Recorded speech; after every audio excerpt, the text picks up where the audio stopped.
Baltutėlė, beveik susiliejanti su senamiesčio gatvėmis, 2005 laidos Renault Megane Vilniuje važinėja daugiau nei pusę metų. Kristina su šiuo automobiliu draugauja nuo rugsėjo. Jūs minėjot, kad įsigijot ją rugsėjo mėnesį, štai mes turim gegužę ir jau parduodat.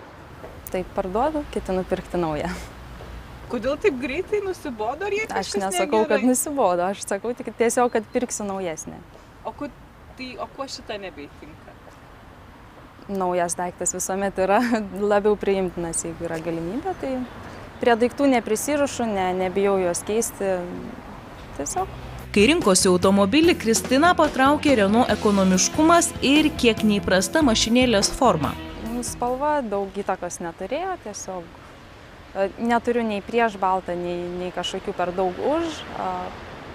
Patiko, aišku, dizainas, kuris pradžiai atsiradus tik tais šiems modeliams kaip ir buvo nepriimtinas, bet norėjusi kažko tai išskirtinesnio ir tiesiog pasirinkau tokį variantą. Baltoji Megane dizelino mėgėja, tačiau, sako Kristina, tikrai nėra jaunė. 100 km sudoroja apie 4-6 litrus kuro. Tiesa, priklauso nuo to, kaip ir kur važiuosi.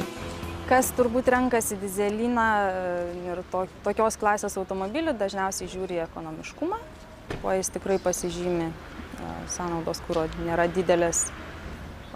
Patogus, ganėtinai erdvus, vietos viduje sočiai, tiek sėdint priekį, tiek gale.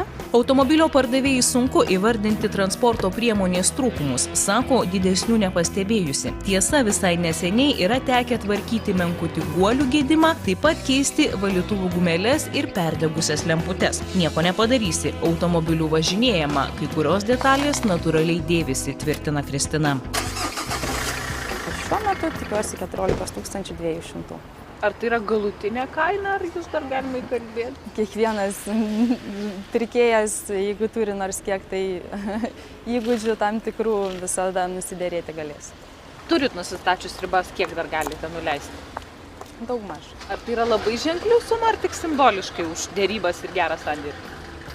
Priklausys nuo pirkėjo. Kadangi Kristina ieško naujo automobilio, apsvarstytų ir keitimo variantą. Tačiau jokios skubos. Pardavusi Renault pėsčiomis tikrai nevaikščios. Mat parduotąją mašinytę turi kuo pakeisti. Mergina įsitikinusi, kad po mėnesio automobilio jau nebeturės. Jų kaina netokia ir didelė.